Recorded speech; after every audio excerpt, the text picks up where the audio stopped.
I recently read an article in the Washington Post, and here was the title: What Science Considers a Path to a Good Life. And the reporter, Richard Sima, opens with a timeless question. What's the definition of a good life, and how do you create it? And he explains that usually when asked that question, two answers are given. The first, a good life is a happy life. A life infused with joy, delight in simple pleasures, contentment in everyday living. The second answer given, a good life is a meaningful life. A life that is paved with purpose, a life in which we choose to make the world a better place.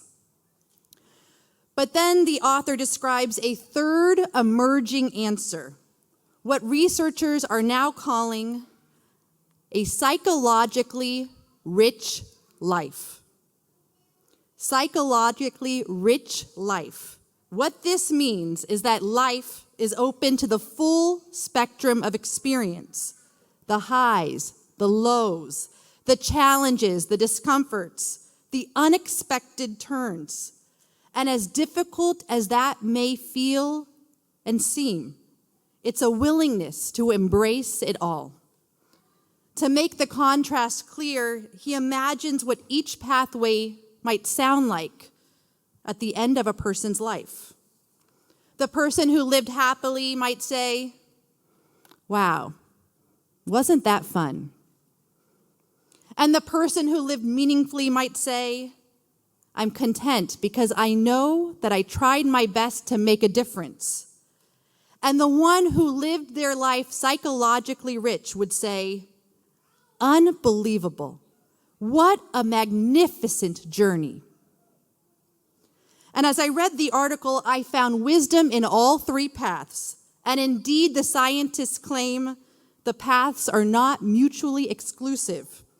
A person can certainly live happily and meaningfully and with psychological richness. But for this very moment in the year during Elul, I want us just to linger for a few moments on that third path. Dr. Aaron Westgate, a social psychologist, says that the person who lives a psychologically rich life is willing to leave their comfort zone and even willing to change their mind. She writes that this happens when we think that the world is one way and then we suddenly discover that it's another. Or when you think to yourself, "I'm one way. I am one way," but then you realize, no, I've discovered all of these different parts of myself. And I believe this is the exact invitation that we receive during this month of Elul. During these weeks before Rosh Hashanah and Yom Kippur, we are asked to look in the mirror and confront what is hardest to face in ourselves. Are we quick to anger?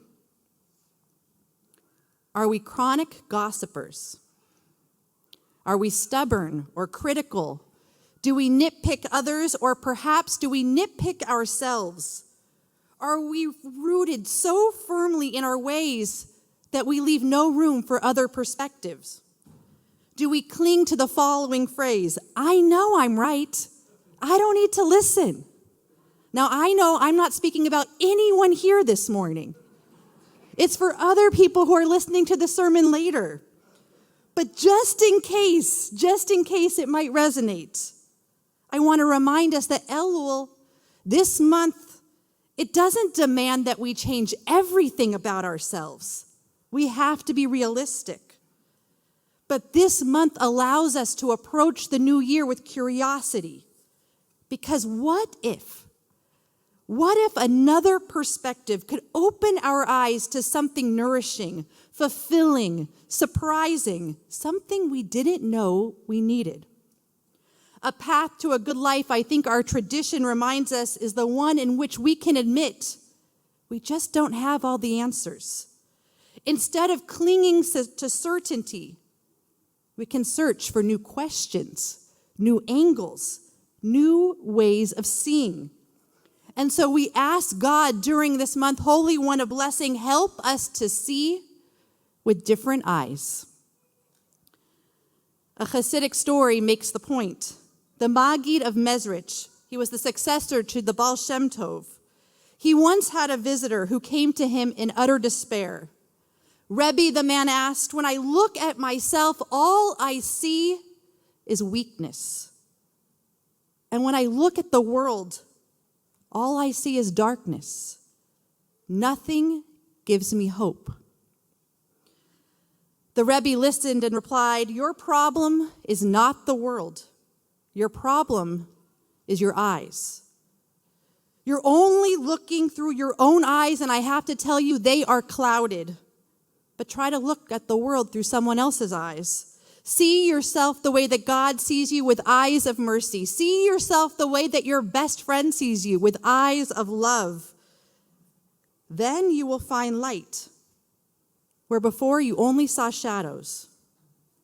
And so the man went home and he decided to practice, and suddenly he realized he was discovering blessings where he only saw burdens. His life, it didn't change dramatically, but his way of seeing had. And that changed everything. Now, the Maggid, the Rebbe, teaches that sometimes we can't change our reality. We know that. But we can change our viewpoint. If we try to see with different eyes, with compassion instead of callousness, we may uncover hope and strength and possibility. And maybe those things were there all along. It's exactly what we read in the Torah reading this morning, because the first verse of Shoftim reads, Shoftim v'shotrim titen lecha. You shall appoint magistrates and officials for your tribes. But what word did I use? I used lecha, not lachem. Lachem's the plural. Lecha is the individual, the singular.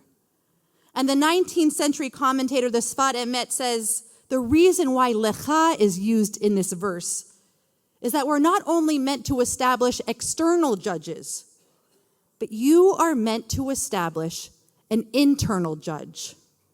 Now, not a harsh, condemning judge, but a soulful one.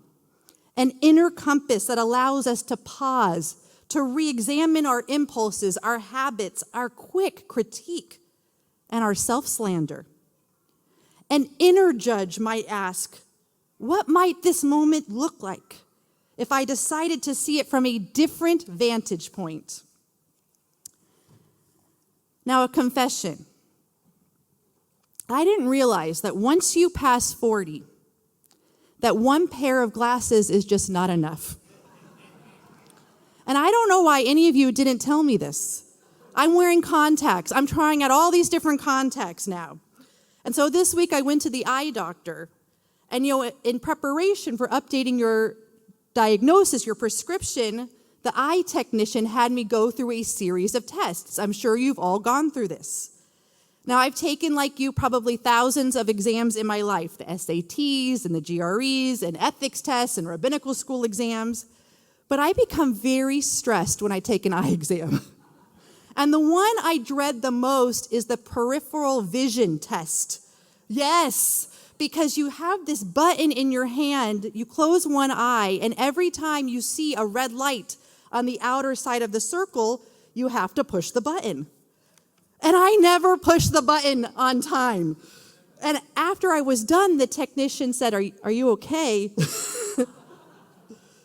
And I said, well, I just want to know what my score was. How'd I do?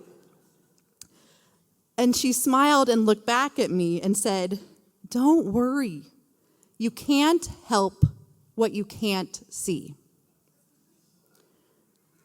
Now, she didn't know she was going to make it into a sermon, but in that briefest of moments, she gave me comfort. But I have to tell you, I think she's wrong. We can help what we can't see. Just think about what Maimonides said about the shofar. When you listen to the shofar, you are supposed to think of the following mantra. Awake, you sleepers. Examine your deeds. Return to Teshuvah. When you listen to the shofar, we know it doesn't change our external reality. Our jobs and our struggles, our routines may always remain the same. But the shofar, when you listen to those cries, you are supposed to feel within. Shift your perspective this year, and you will transform your perception. During the month of Elul, I want you to ask the question, what's the point? Because I don't think that life must be endlessly happy or only meaningful or always psychologically rich. But I think the point is that we must see differently. We open our eyes, yes, to our flaws, but also to the mercy that surrounds us, to the blessings that we often overlook, to the goodness that's waiting to be discovered. The Rebbe in the story, I think, was right. Sometimes we can't change our world. Sometimes we can, but sometimes we can't. And in the immediacy, right now, what we can do is change our eyes, the ways that we see it. This moment is our invitation to shift perspective, to look at ourselves as God does, with love and compassion and hope. And I think if we can do that when we arrive at the gates during Rosh Hashanah and Yom Kippur, we will not only ask God for forgiveness, but I think we'll be able to face God, ready to live our lives more fully, to embrace joy, to create meaning, and to walk into this new year with fresh vision. Where we once only saw burdens, we just might also see blessings.